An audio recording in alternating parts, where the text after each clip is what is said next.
อ้ที่รถอีแตนไอ้ที่รถอีแตนถึงมันบอกไว้แสนปลอดภัยขับไปบอกเคยจมไปไหนก็ตามจะลุยน้ำลุยลมเชี่ยหน้าตาคมมาเดินเดียวกลมเฮาพาไป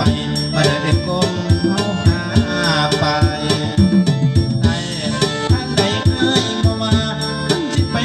จนรถพาที่หน้าน้องต้องสิแจ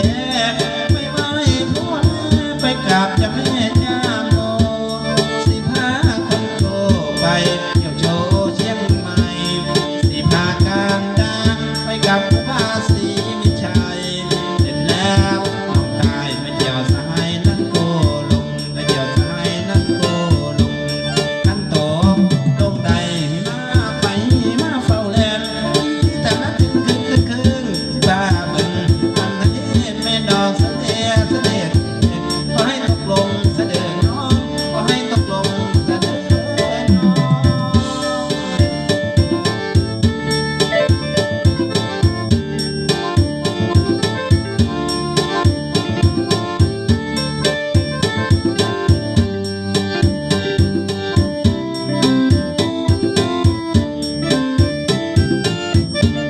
ไปเหนือไปใต้ทางใดเอ่ยบ่ว่าคันสิไปหาที่จอดรถทาที่หน้าน้องท้องสุดแก่ไปไหว้พ่อแลไปกับเจ้าแม่ย่าโมสิพาคนโตไปเที่ยวโชว์เชียงใหม่